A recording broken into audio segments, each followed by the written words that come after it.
Yo, what is up guys? So this will be a 2017 Audi A4 B9 battery replacement slash battery placement in the car.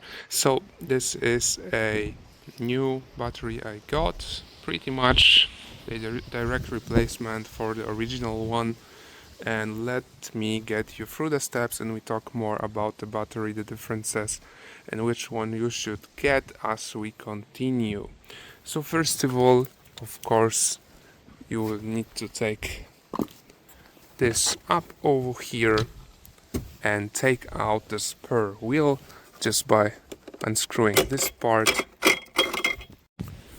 And now, as I have my wheel out of the car, you need to take out this box with accessories, just like so. Now we will need to get through the jack over here, get it out of here. Just untie this part, take it out, and right here you will find a 10mm bolt right in the middle of this little box. Alright, as we have the box out of the car, what we will need to focus right now is changing to a 13mm socket and get those 4 nuts out of the car. So the left one, the right one in the front, and the 2 on the back. Okay, so right now, after losing those bolts and nuts, we can lift out the structure for the spare wheel, and we can undo the actual battery mount, which is another 13mm bolt down over here. Okay, so that's how it looks like. And we are ready to begin the actual process of removing the battery itself. So I have some additional wiring over here in the car, so don't look at that. What we will focus on right now is removing the negative battery terminal first. It's very important to do so like this, so you don't shorten out your car or your battery. And we'll need to switch back to a 10mm socket and get this guy loose over here. Okay, so the negative battery terminal is loose. So what I did right now is tucked it away nicely over here so it doesn't get in the way, and you can even wrap it around some microfiber towel so you don't shorten out anything. Right now we can get through the positive battery terminal. Same story here, 10mm nut on the positive. And what is worth to mention, you don't need to undo it all the way. I just loosen it so that I can lift it up like so, tuck it away, and now we can actually remove the battery itself. So let me go ahead and do that. What is worth to mention, the battery is under a slight edge over here, so it basically shoves in right here, and you lock it with this bolt that was in the middle. So you have to kinda take it out this way and up, and it's very heavy, so keep that in mind. It's a good time to vacuum out this space again. And there was a nozzle for the ventilation for the battery, for the gases to get out, and we will of course transfer that out to the new one and make sure to plug it out before you rip the battery out.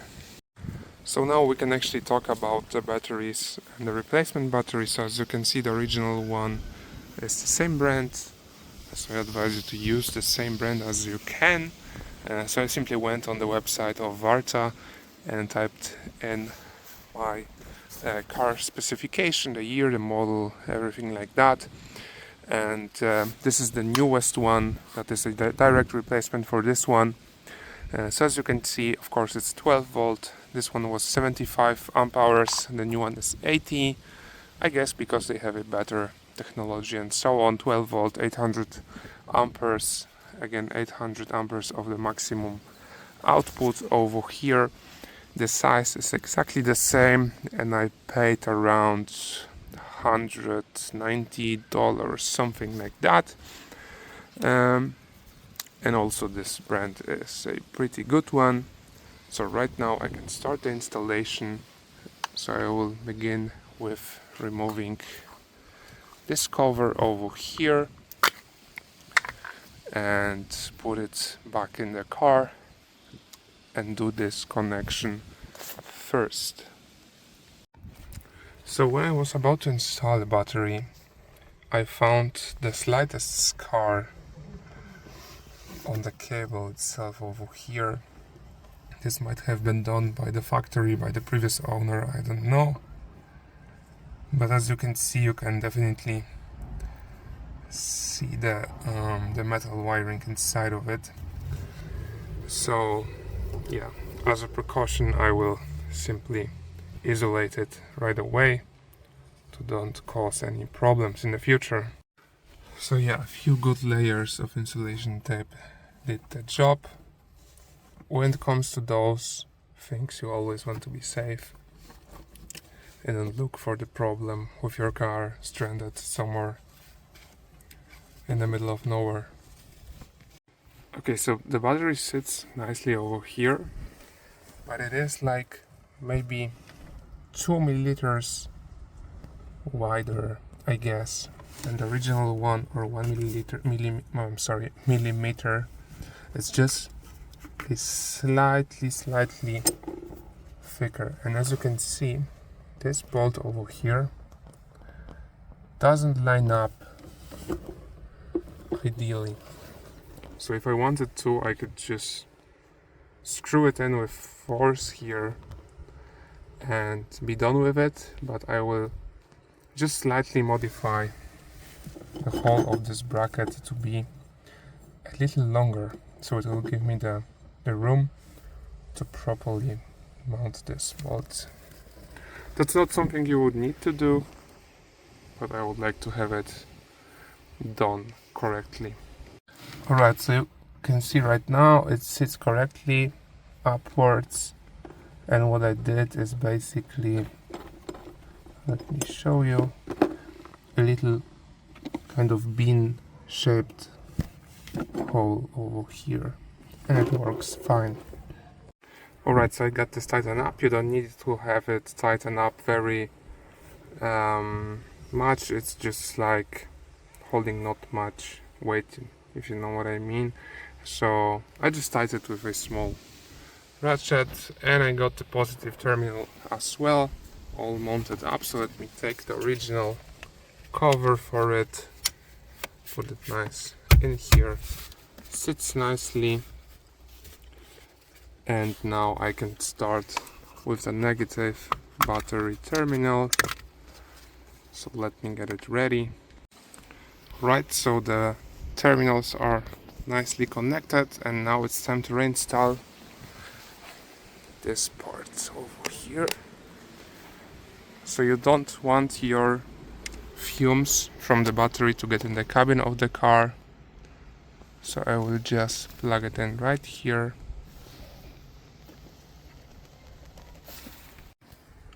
Just like so. And now take the outlet and put it in the designed place in the car. And just like so, let's try if it works.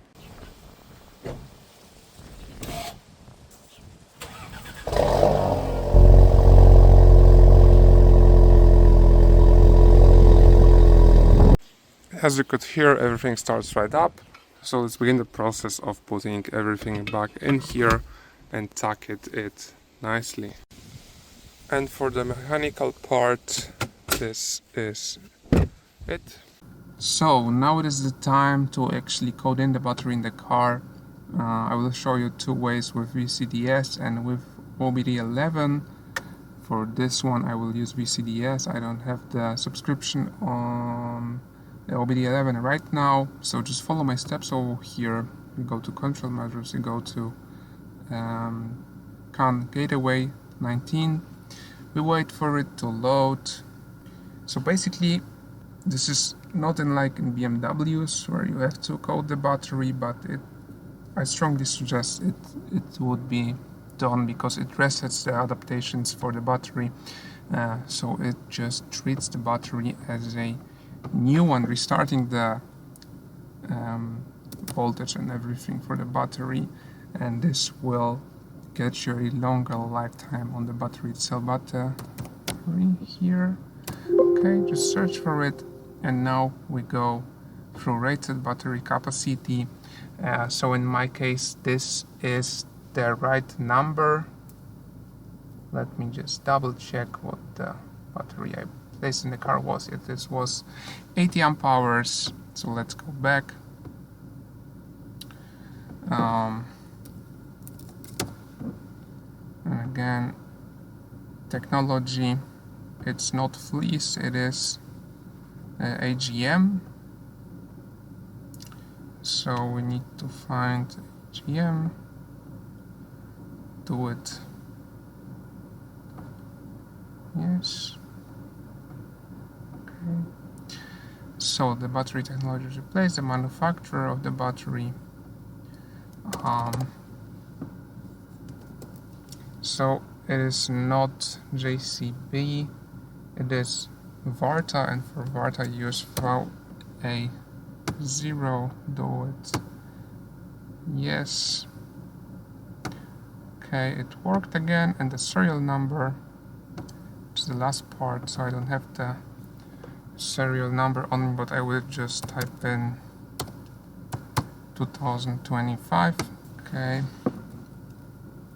So I see there is a problem with it. How many reactors is 1, 2, 3, 4, 5, 6, 7, 8, 9, 10. Okay. We'll go with 2025. Let's try if this will work.